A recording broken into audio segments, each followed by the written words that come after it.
Hello students, hope all of you are doing good and staying safe. Last lecture we finished chapter 2. Today we are going to start with chapter 1, that is real numbers. We studied real numbers in standard 9. In fact, we studied various types of numbers, right? Natural, whole, integers, rational, irrational, and of course real. So we'll recollect what are real numbers. We say that rational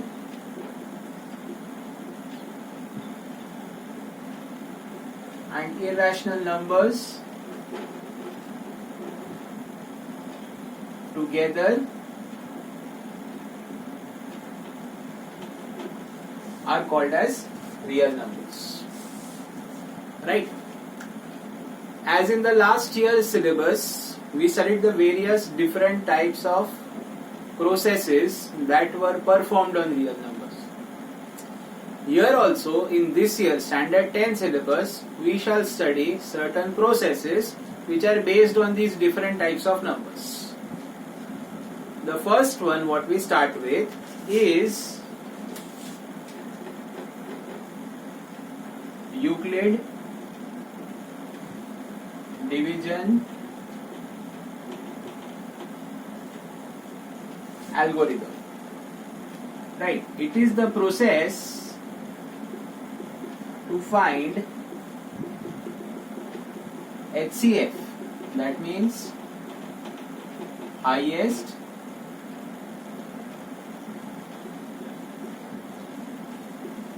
common factor for a pair of integers.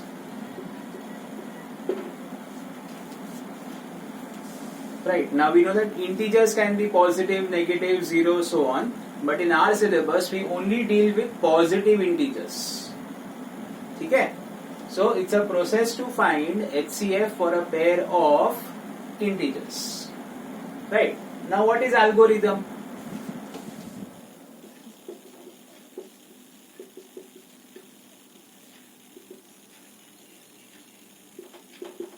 It's a series of steps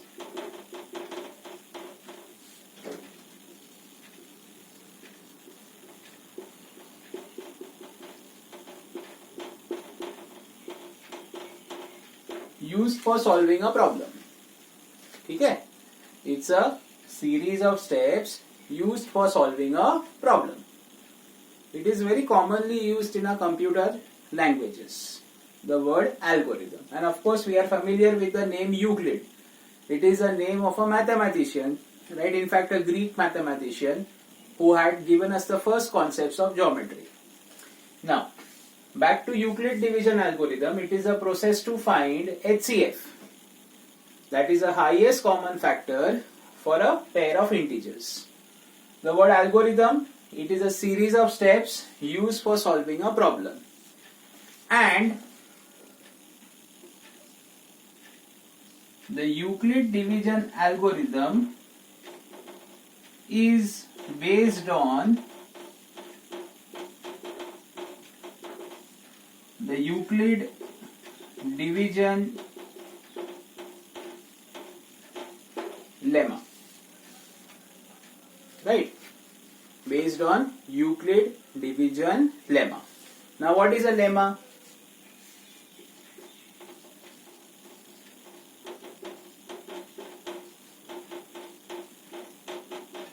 It is a proven statement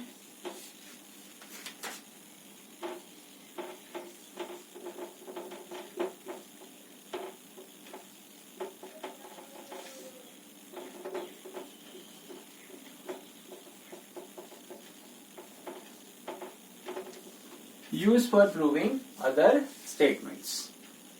Right? So, Euclid division algorithm, I can say, is based on the Euclid division lemma, and lemma is a proven statement, right, or an obvious truth which is used for proving other statements. Clear? Lemma can be considered in the category of axioms and postulates, what we studied back in standard 9 chapter 5. Remember, what was a postulate? Postulate was a obvious truth or a statement which was pertaining to only geometry. Axioms are once again statements which are obvious truths but can be pertaining to both algebra and geometry, or basically all branches of maths. Lemma, we can say it's a proven statement used for proving other statements, right? So that is the small introduction for Euclid division algorithm. Please carefully note this down and then we proceed to what is actually the Euclid division algorithm. Please.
Okay, let us proceed.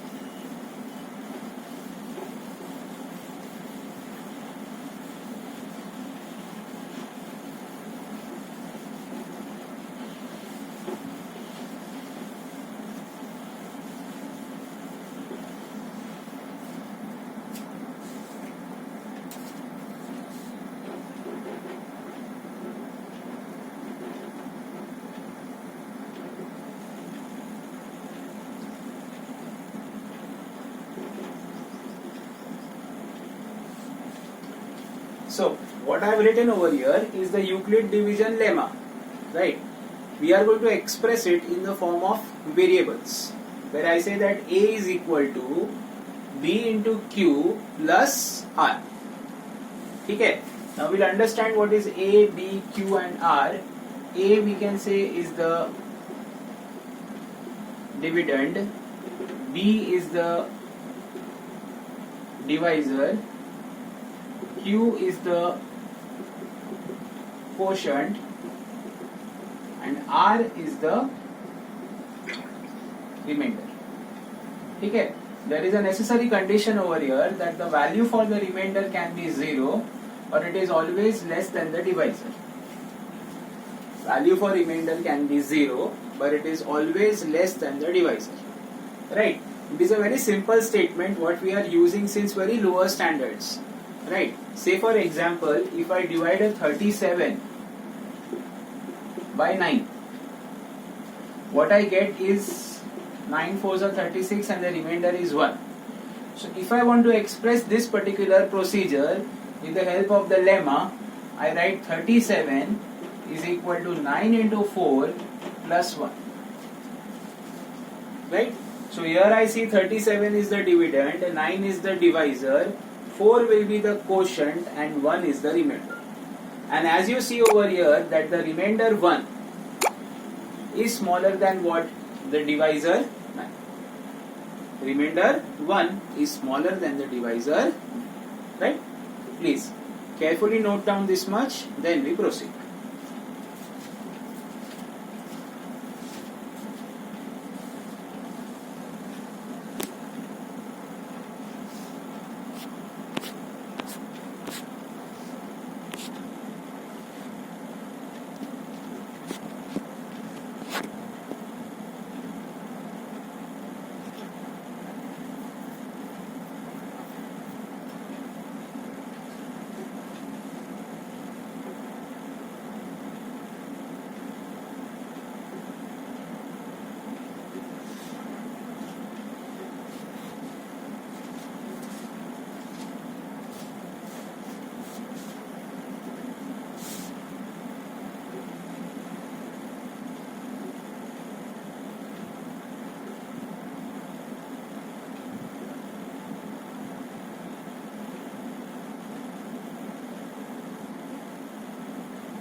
Okay, let us proceed with this.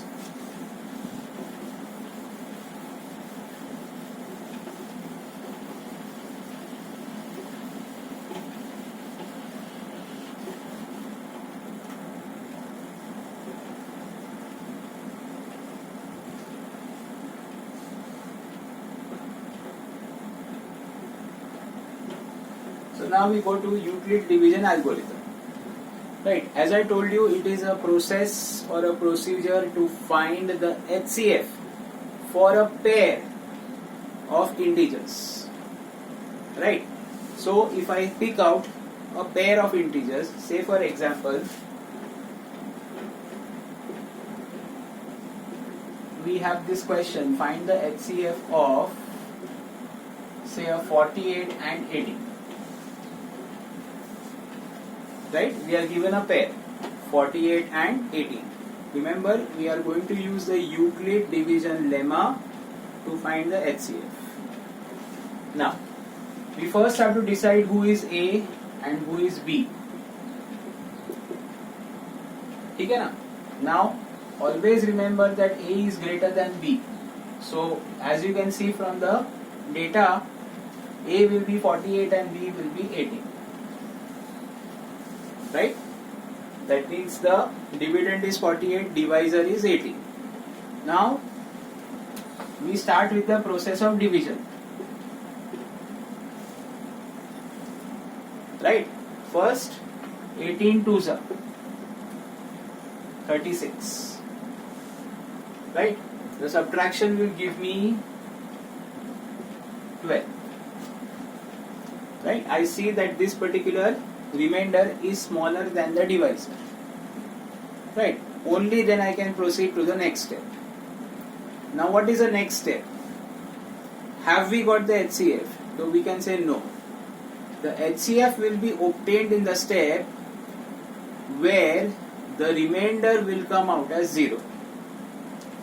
Right? Where the remainder will come out as 0. So here, when I keep 12 as the divisor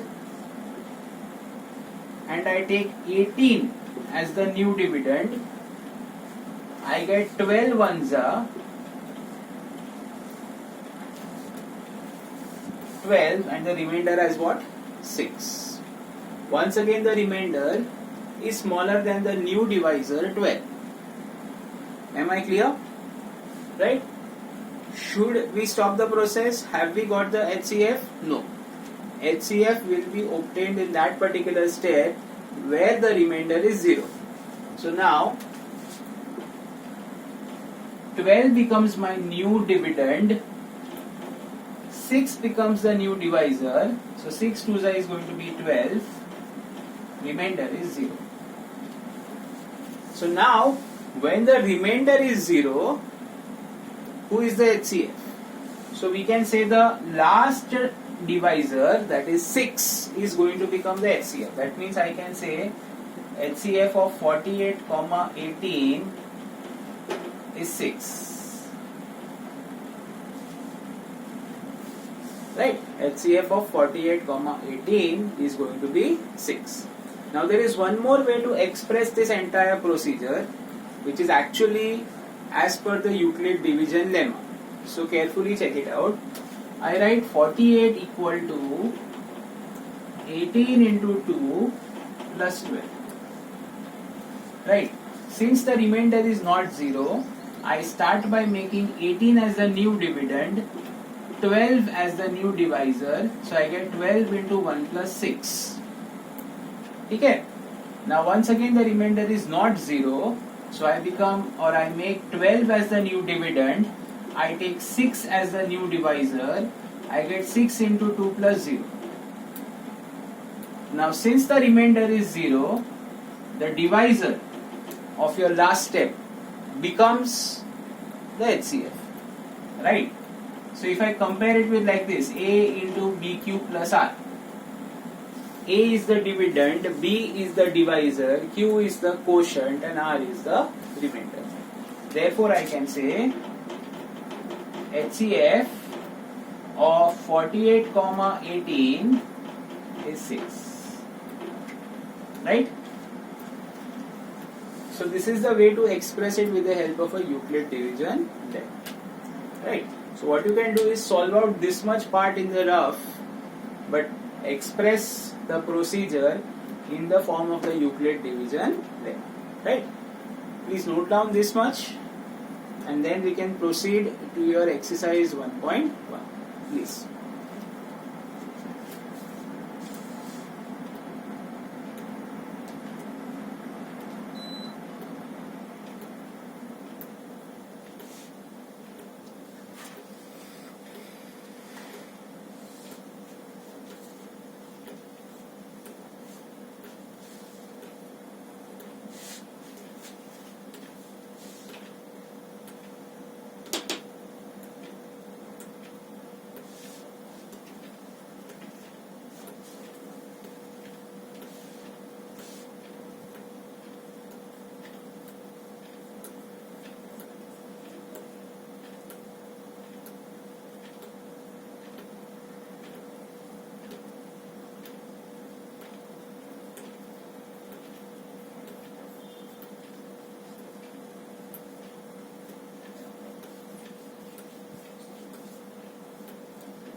Okay, we proceed with the next.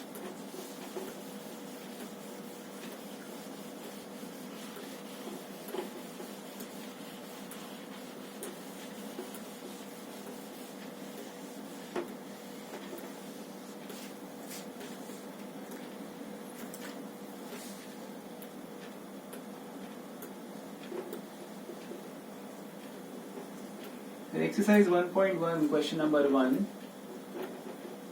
we have the pair 135 and 225, and we have to find the HCF of them.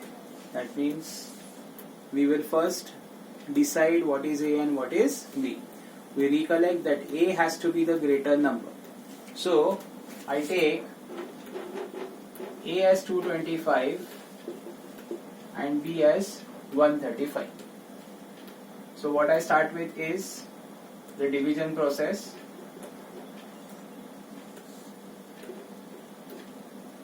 So 135, ones are, I get 135, remainder is 90, remainder is not 0, so now I make 135 as the new dividend, so I get 90 ones are, remainder is 45, right? Once again the remainder is not 0, so 90 becomes a new dividend, right? I get 45 twos are 0. This is where we will stop the process, and we will take the last divisor, that is HCF of 225 and 135 as 45. Right? So we have our answer, but how do we express it? Right? You have to write it in the form of the Euclid division lemma. So 225 I will write is equal to 135 into 1 plus 90. Then you have 135 is equal to 90 into 1 plus 45. Right? And 90 is equal to 45 into 2 plus 0. Right? Since the remainder in the last step is 0, right, the divisor of that step, that is 45, will become the HCF. Right? So this is how to express it in the form of the lemma and find out the HCF. Right?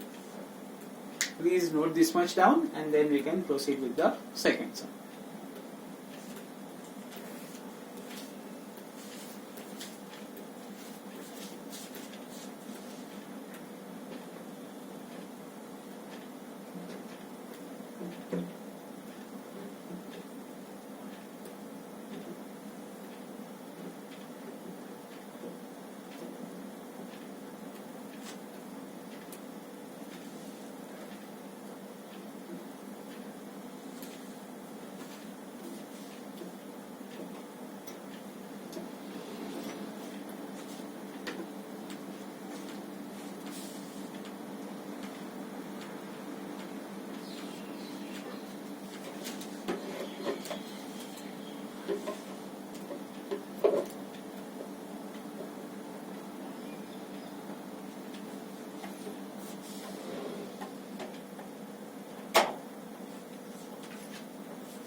Okay, we proceed with your second sum.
Okay, your second sum is 196 and 38220. Right? So first, A will be 38220 and B will be 196. Right? Then I divide 38220 by 196. Right. First, 196 ones are.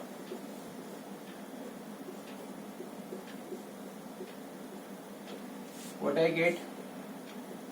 6, 8, 1, 2 is going to come down.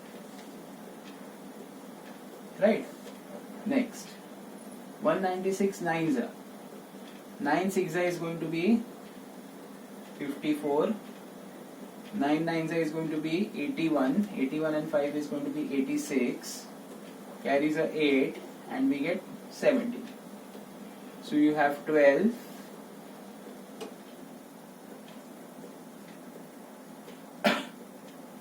So what I have over here is 8. This is 9 and this is 0. The 0 is going to come down. And then you have a 5. 5 6 is a 30. Carries 3. 45 and 3 is 48. Remainder is going to be 0. Right. So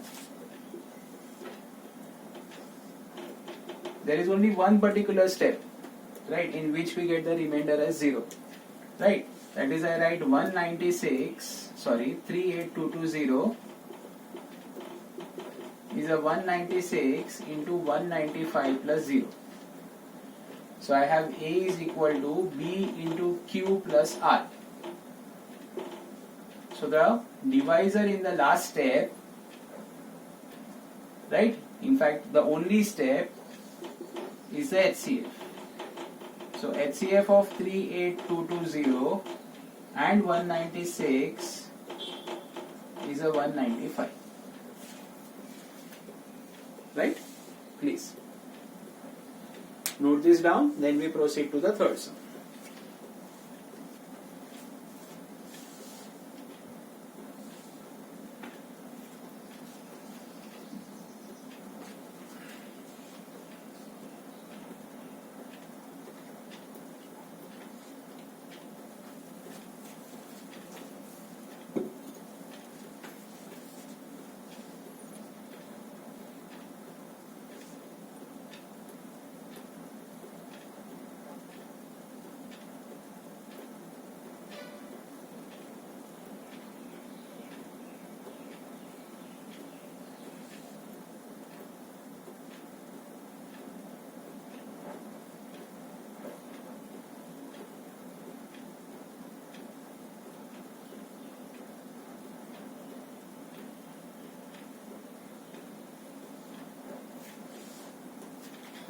Okay, so proceed to sum number 3.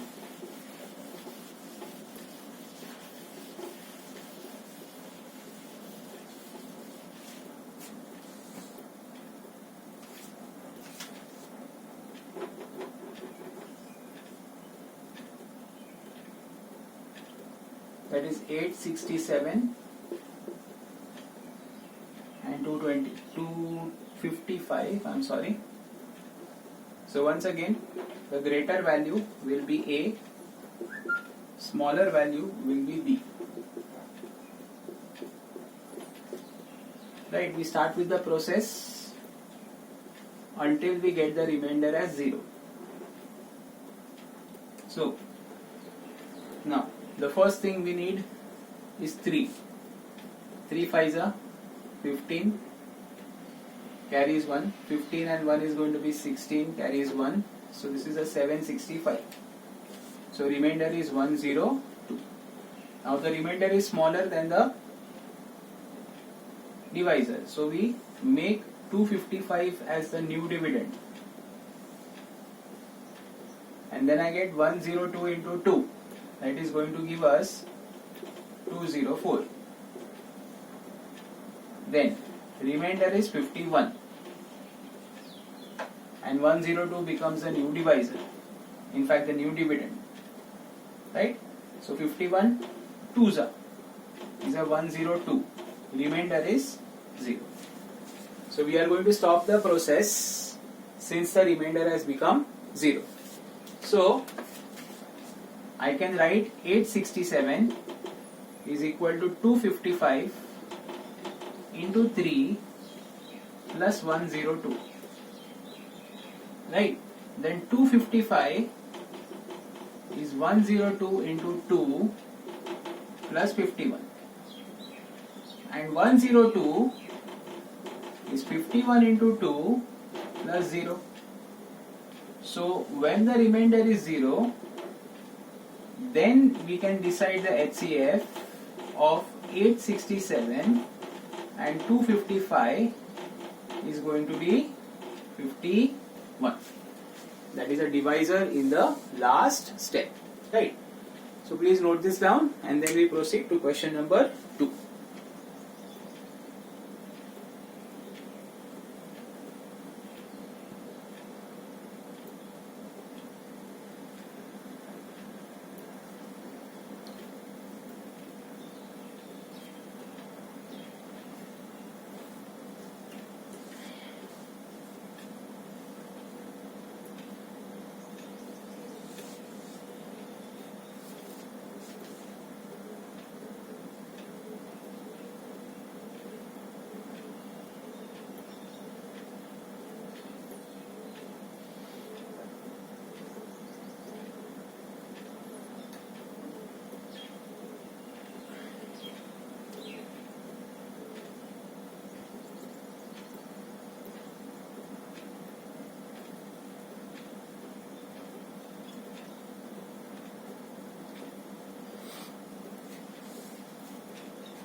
Okay, let us proceed.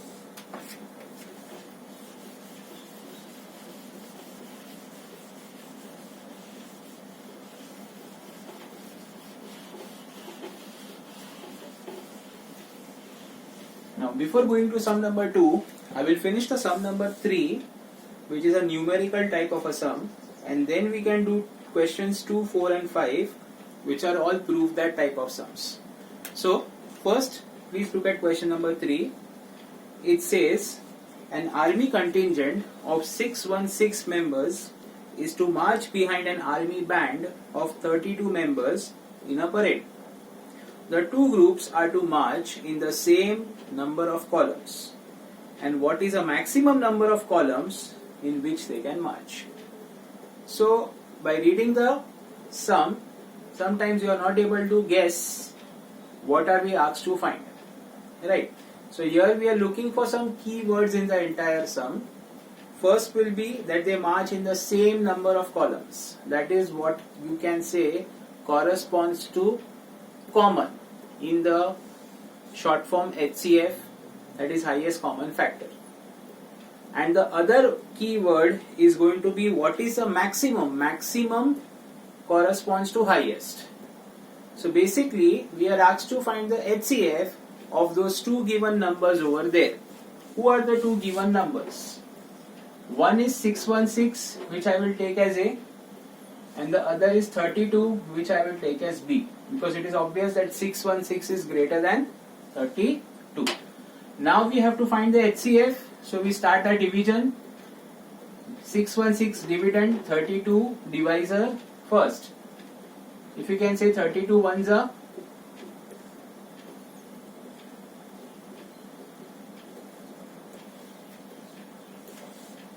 right? Then we proceed by, now still that remainder is bigger than the divisor, so we continue till we get a remainder which is smaller than it, so that we can proceed to the next step. Now 32, if you can guess, can I take 88? 8 2 is going to be 16, 24 and 1, 25, right? Okay, but I guess 9 is also possible. 9 2 is going to be 18, carries 1, I get 288, so remainder is 8. Now this is where I make new dividend and carry on with 8 as the new divisor, and as you see it is 8 fours are, remainder is 0. This is where we need to stop. Now you move on to expressing it in the form of a lemma, that is 616 is a 32 into 19 plus 8, right? 32 into 19 plus 8, and 32 is equal to 8 into 4 plus 0. That means the HCF of 616 and 32 is 8. And in the context of the sum, we can say that they can march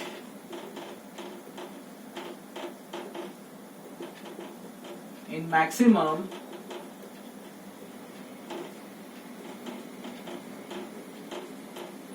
eight columns, right? They can march in maximum 8 columns, right? Please note it down, then we can proceed to the next question.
Okay, let us proceed.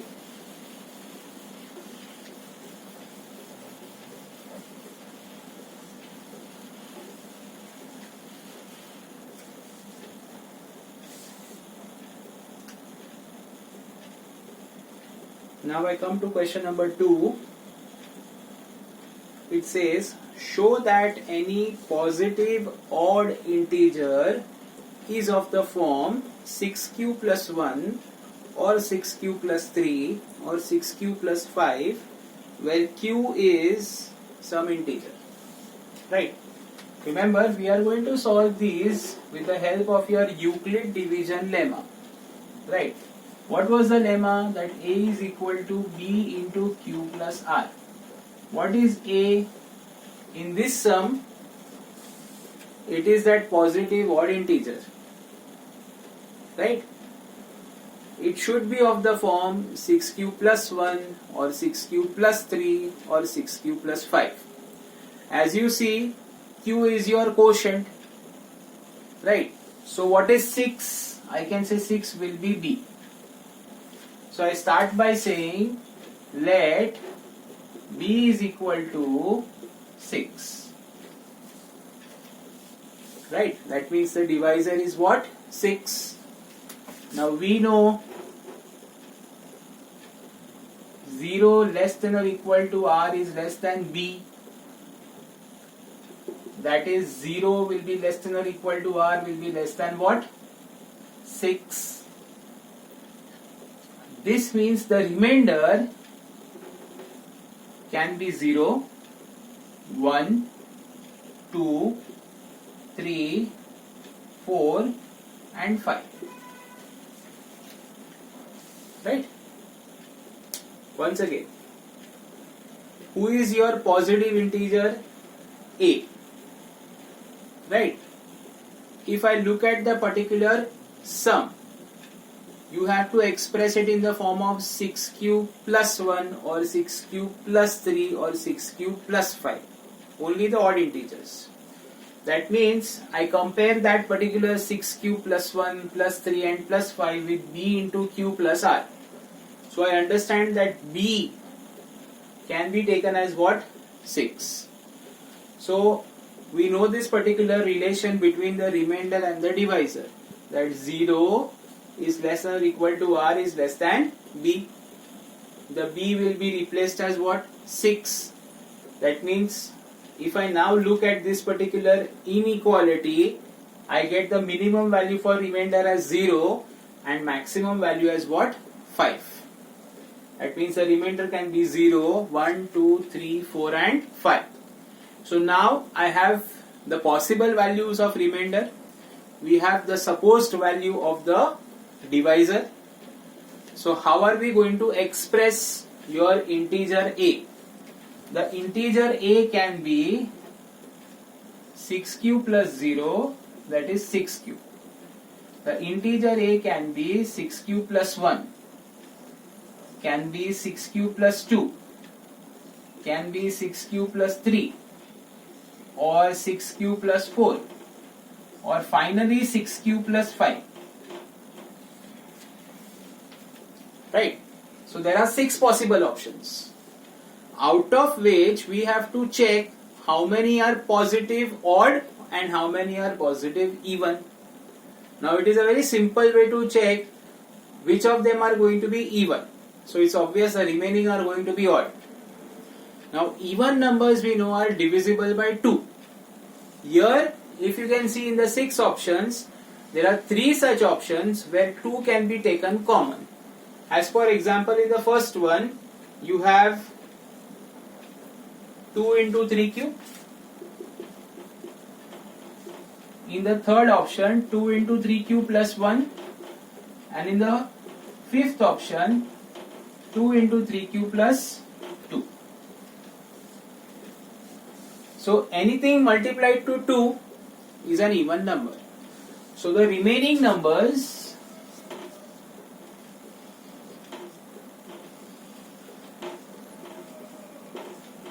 are odd, positive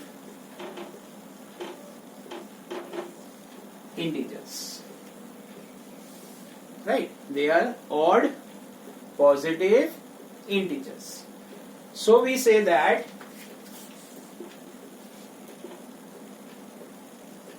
every odd, positive integer can be expressed as 6q plus 1 or 6q plus 3 or 6q plus 5. Clear? So please carefully note this down and then we can proceed.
Okay, let us continue.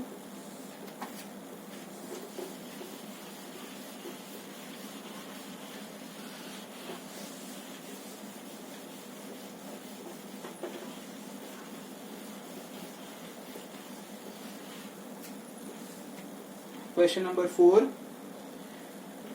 Use Euclid division lemma to show that square of any positive integer is of the form 3m or 3m plus 1. Right. So I look at question number 4. You have to express square of any positive integer. Remember, we will use Euclid division lemma. That is, a is equal to b into q plus r. In such kind of sums, the most important thing is to select a suitable value for b. Right? Now, if I select value for b in this case by looking at the data, I can take b equal to 3. Right? Now, if b is equal to 3, we know 0 less than or equal to r is less than b. But what is b? b is 3. That means the remainder can be 0, can be 1, and finally can be 2. Right?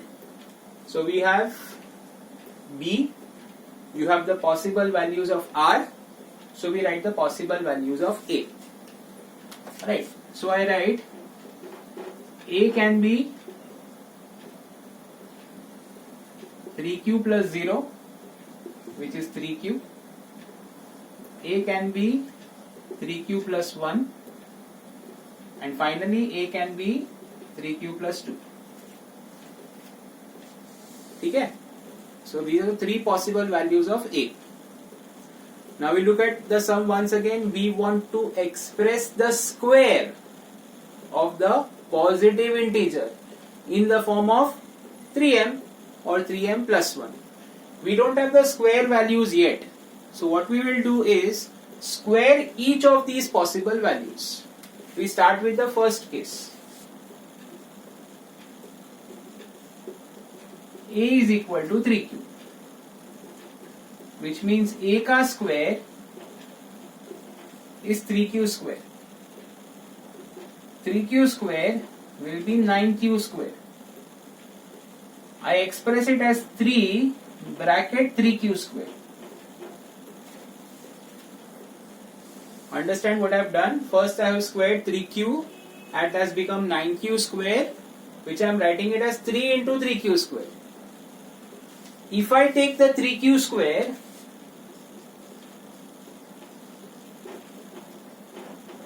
as a m, then the square of the integer a will be 3m. Right? Now why am I taking m? Because it is asked in the sum to show it as 3m. You can take it as any variable, but we are doing it as per the sum, that you want to express the square of the integer as 3m or 3m plus 1. Here we can do it as 3m, so we are writing 3m. Right? Now that is case 1. Now we look at case 2. Case 2 is a is equal to 3q plus 1. So a square will be square of this particular bracket, or 3q plus 1, which is 9q square plus 6q plus 1. Right? We are squaring 3q plus 1. Now you find that for the first 2 terms of the expansion, only 3 is common. Q is common, yet we are not going to take it. We write it as 3q square plus 2q plus 1. Right? Now, taking 3q square plus 2q equal to m. So what does this become? This becomes 3m plus 1. Am I clear? I am taking the bracket as m. So I can express the square of the integer a as 3m plus 1. Right? So that was for case 2. Remember, in case 1 and 2, we have shown the square of the integer is of the form 3m or 3m plus 1. I am moving to case 3.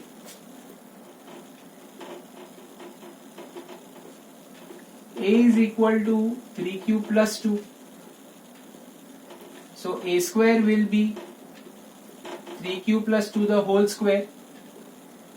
Right? If I express it as the expansion, it is 9q square plus 12q plus 4. Right? 9q square plus 12q plus 4. Remember, even this expansion has to be compared with this particular lemma.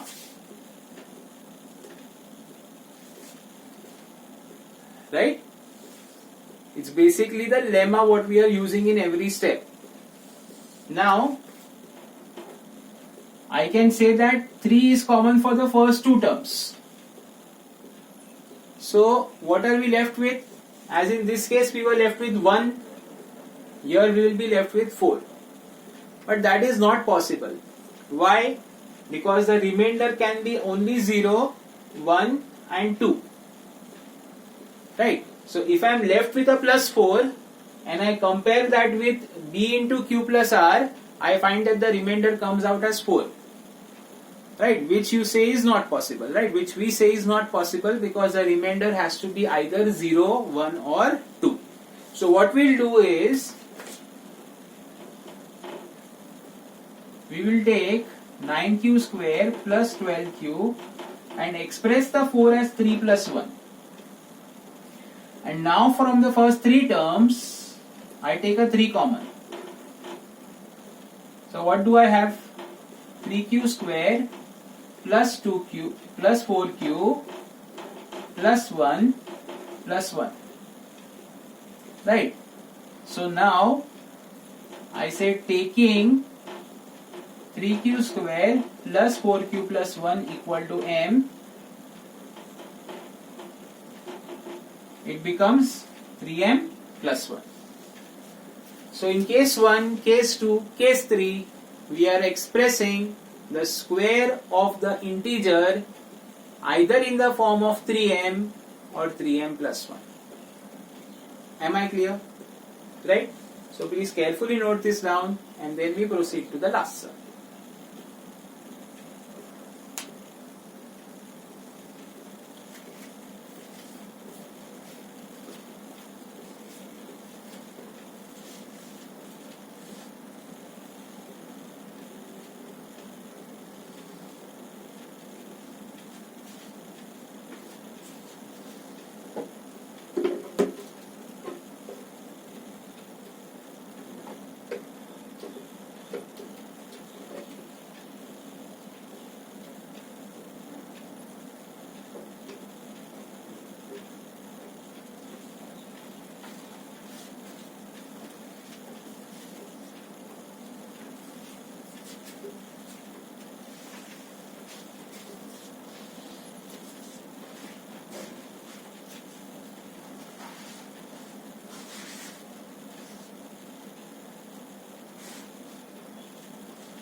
Okay, let us proceed with the last question.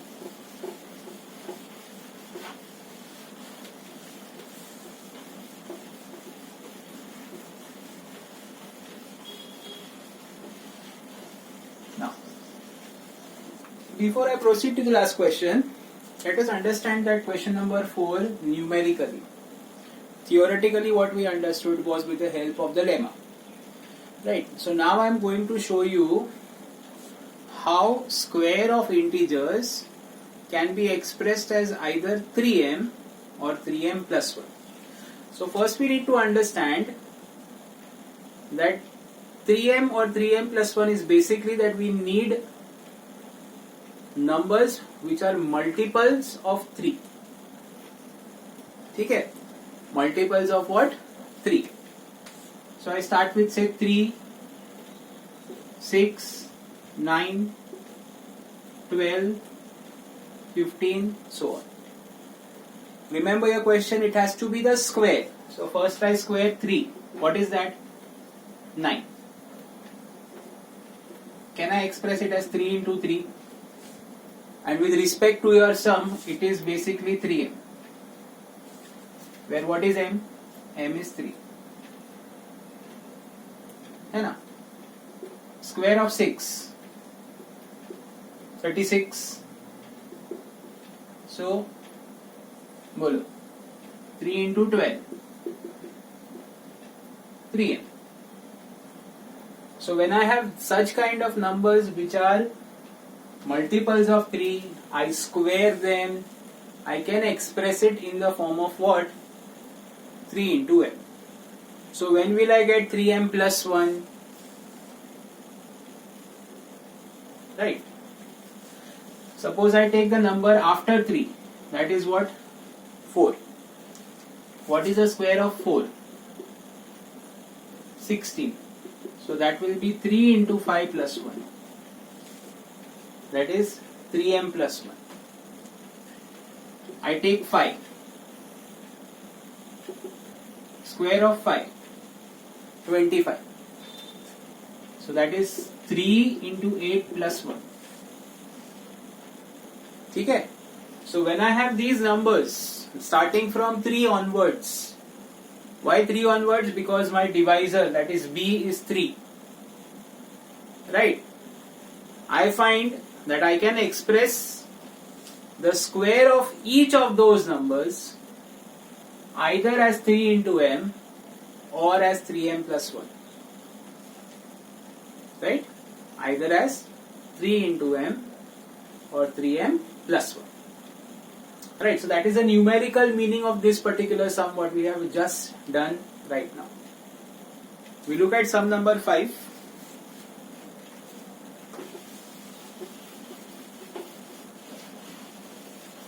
There you want to express the cube of every number either in the form of 9m or 9m plus 1 or 9m plus 8. Right.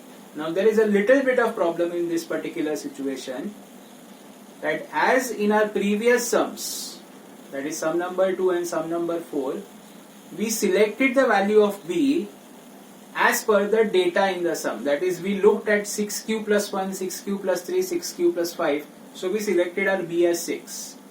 In the previous question, sum number 4, we selected b equal to 3 because of 3m or 3m plus 1. That is what we saw and we selected. Here it is prompting us to select b equal to 9. Now we can do the sum by selecting b equal to 9, not a worry. Right? But the only problem is then we will have 9 cases. Right? So we have to repeat the process or do the process 9 times to prove the statement. So that is going to become very lengthy. So to avoid that, what we do is select the value for b equal to 3. That is basically the multiple of what? In fact, the factor of what? 9. Right? And do the sum. Remember, you can also do it with b equal to 9. The only reason we are not selecting 9, right, is that the process will become very, very lengthy. Right? Now, I start with let b is equal to 3, which is a factor of 9. So once again, as in the previous sum, the same three cases. That is, first we say we know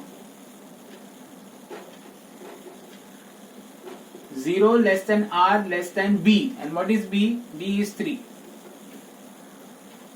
That means what is remainder? 0, 1 and 2. Therefore, a can be 3q. What is a? Your positive integer.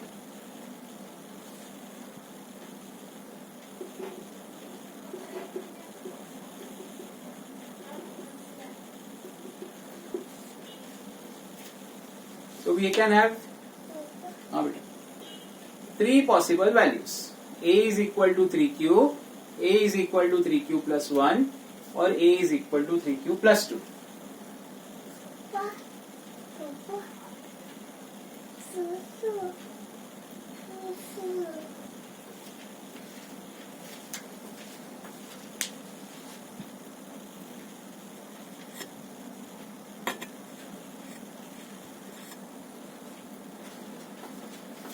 Okay, sorry for the interruption.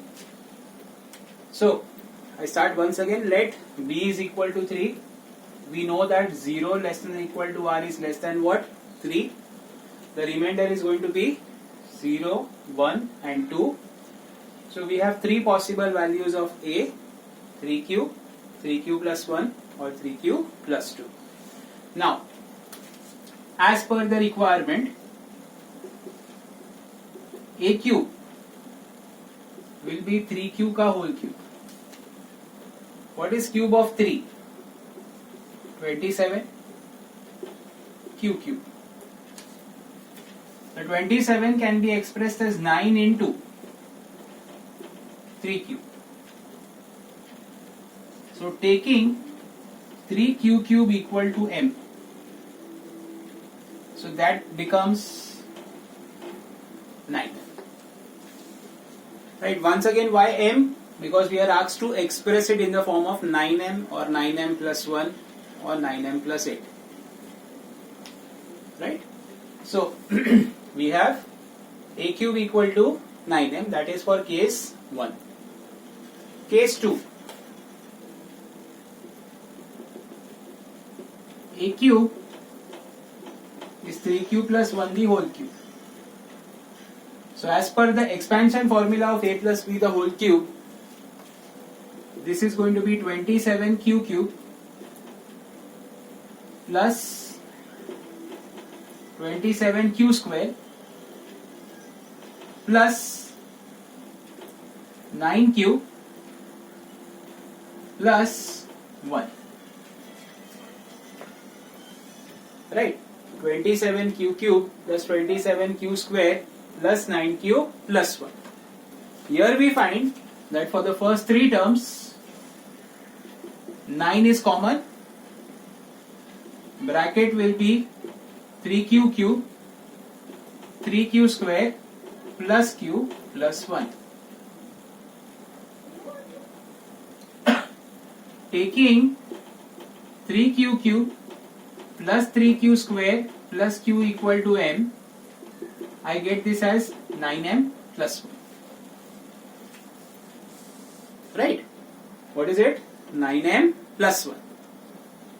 Are we clear? Right. We move on to your last one, that is case 3.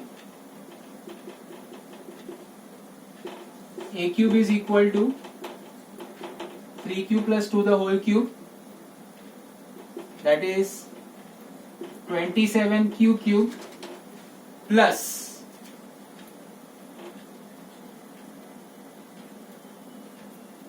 54q square plus 36q plus 8.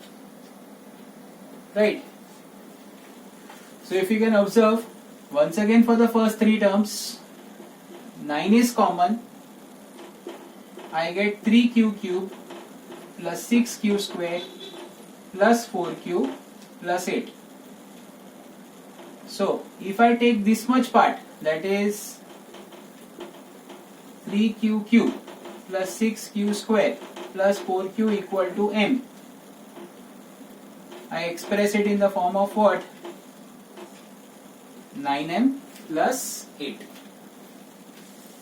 Right. So what are we doing is we are expressing the cube of any integer as either 9m or 9m plus 1 or 9m plus 8.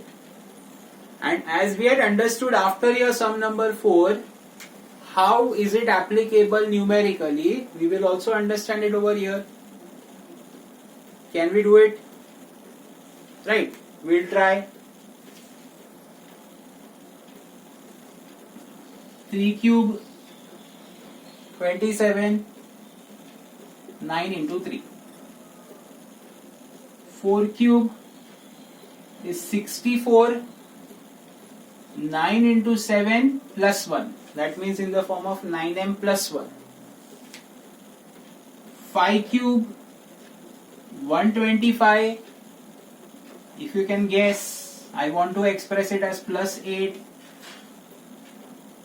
Yes, 9 into 13. Because 9 into 13 shall be 117 and plus 8.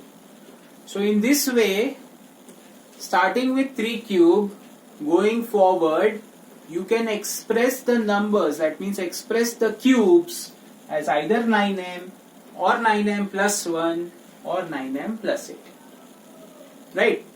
So, carefully take this down, and after we finish this, you have to attempt your worksheet 1.1, right? And in our next coming lecture, we shall discuss the solution of your worksheet 1.1. Right? Till then, thank you.